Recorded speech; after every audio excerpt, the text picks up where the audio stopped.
ఒకసారి మాకు బ్రాండ్ అంబాసిడర్గా ఐపీఎల్కి బాలకృష్ణ గారిని పిలిచారు. బ్రాండ్ అంబాసిడర్ బాలబాబు ఆయన వచ్చారు. ఆయన వచ్చారు. నాకు ముందంతా ఏంటంటే ఆయన చాలా అగ్రెసివ్, ఆయన మనకు వింటూ ఉంటాం కదా ఆయన అట్లా అది ఇది అని చెప్పి. సో ఆయన వచ్చారు, బాలకృష్ణ వచ్చారంట అనగానే మేము పైన మేకప్ అంతా రెడీ చేసుకుని కిందకి వెళ్ళాం. కింద మా గ్రౌండ్ ఫ్లోర్లో స్టూడియో ఉంటే వెళ్ళాను. ఆయన ఫుల్ జోష్లో డైలాగ్ చెప్తున్నారు. కలిసిన తర్వాత నాకు అనిపించింది చిన్న పిల్లోడ్లానే ఆయన, ఒక 5-6 year old బాయ్ ఎలా ఉంటాడో ఆ మైండ్ ఆయన. He was so nice and full time pass కబుర్లు అవి ఇవి చెప్తూ ఉన్నారు ఆయన, full of positive energy. Commentary బాక్స్కి తీసుకొచ్చారు. కామెంటరీ బాక్స్ నాకు తెలుసు కష్టం ఇది ఆయనకి. మరి చెవులు మీరు అంటున్నట్టు 3-4 మాట్లాడితే ఎక్కడ చెప్తాం, ఇంపాసిబుల్ అది.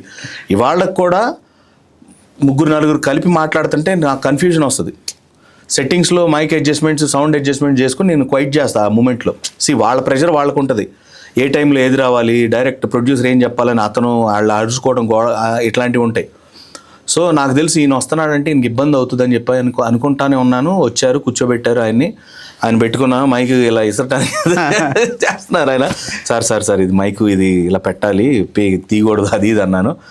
చేద్దాం కమాన్ అన్నాడు ఆయన. అనగానే స్టార్ట్ చేశారు. హెడ్ ఫోన్స్ పెట్టుకున్నారు. సార్ ఇది పెట్టుకోవద్దులేండి సార్ అన్న.